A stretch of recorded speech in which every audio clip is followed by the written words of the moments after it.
जय माता रानी दोस्तों, आप सभी का बहुत बहुत स्वागत है आपके अपने चैनल राधा कृष्ण ऑफिशियल में। उम्मीद करती हूँ आप लोग बहुत ही अच्छे होंगे। तो ये बताने के लिए कमेंट बॉक्स में जय माता दी जरूर लिखिएगा। तो चलिए दोस्तों, आज आप इस वीडियो में फाल्गुन मास महात्म्य के 9वें अध्याय की कथा सुनेंगे। तो आप लोग कथा पूरा जरूर सुनिएगा और कथा सुनने के बाद आप लोग वीडियो को लाइक और चैनल को सब्सक्राइब जरूर कर दीजिएगा। तो चलिए सुनते हैं फाल्गुन मास महात्म्य की कथा। पूर्व काल में नर्मदा नदी के तट पर नर्मपुर नामक एक नगर था। वहाँ बिश्रानर नामक एक मुनि रहते थे। वे परम शिव भक्त थे और जितेंद्रिय थे। उनका गृहस्थ जीवन बड़ा ही सुखी था।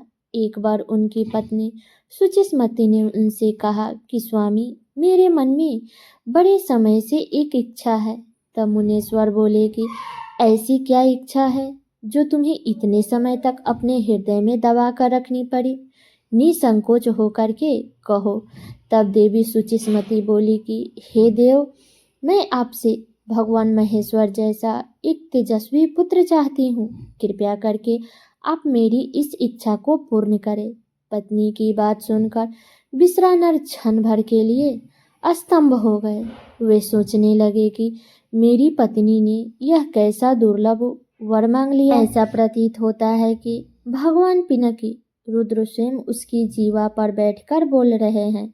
ऐसा विचार करके उन्होंने अपनी पत्नी को आश्वासन दे दिया और वह वाराणसी जा पहुँचे और कठिन तप द्वारा भगवान शंकर के वीरेश लिंग की उपासना करने लगे।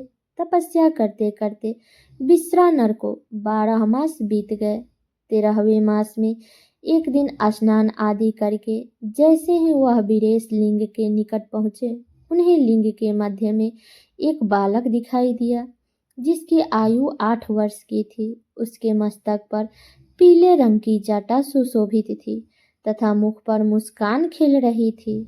उसके स्वर्ण भस्म युक्त थे तथा वह दिव्य बालक श्रुति सूक्तों का पाठ कर रहा था। उस बालक को देख करके बिश्रानर मुनि ने रोमांचित हो उठे और अभिलाषा पूर्ण करने वाले 8 पगों द्वारा भगवान शिव की स्तुति करने लगे। उनकी स्तुति से प्रसन्न होकर बाल स्वरूप भगवान शिव ने कहा, महात्मे, मैं तुम्हारी तपस्या से प्रसन्न हूँ।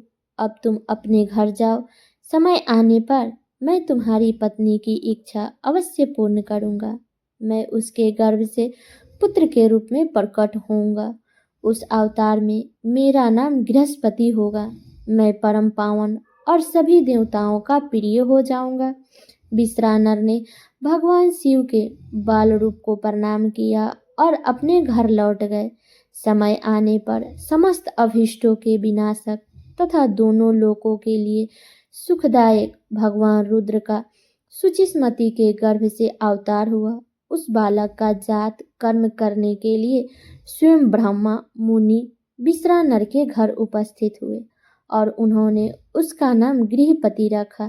तत्पश्चात बिश्रानर ने स्वयं उस बालक को वेद आदि की शिक्षा दी। जब वह बालक 9 वर्ष का हुआ तो एक दिन देव ऋषि नारद उसके दर्शन हेतु बिश्रानर के घर पधारे। मुनि बिश्रानर ने उनका हृदय से सत्कार कर यथोचित आसन आदि दिए। तब नारद जी ने कहा कि हे मुनि, तुम्हारे यह पुत्र बड़ा ही भाग्यशाली है, किंतु एक आशंका मुझे व्यस्तित किए हुए हैं। बिश्रानर ने चौंक कर पूछे, कैसी आशंका है महर्षि? महर्षि नारद ने उत्तर दिया, मेरी आशंका यह है कि जब तुम्हारा यह पुत्र 12 वर्ष का होगा तो इस पे बिजली या पानी का भय आएगा। यह सुनकर मुनि बिश्रानर और उनकी पत्नी गहन चिंता में डूब गए।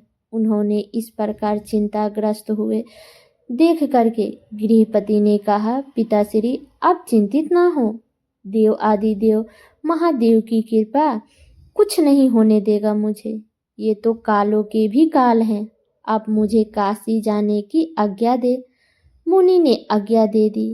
काशी पहुंचकर गृहपति नित्य गंगा जल से पूर्ण 108 कलशों द्वारा भगवान शिव का अभिषेक तथा शिव मंत्र का जाप करने लगा।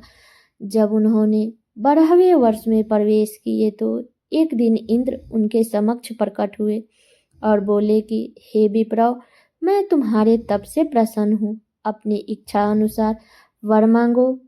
इस पर गृहपति बोले कि आप चले जाइए इंद्रदेव, मैं पशुपतिनाथ के अतिरिक्त और किसी से वर पाने का इच्छुक नहीं हूँ, और वैसे भी आप छल से अहिल्या का सतीत्व नष्ट करने वाले पर्वत शत्रु इंद्र ही तो है। बालक गृहपति की बात सुनकर इंद्र को क्रोध आ गया। उसने अपने ब्रज से उन्हें डराया, जिससे गृहपति को मूर्छा आ गई। तब भी भगवान शिव ने प्रकट होकर कहा, उठो वत्स, जो मेरा भक्त है उस पर इंद्र तो क्या यम भी दृष्टि नहीं डाल सकते।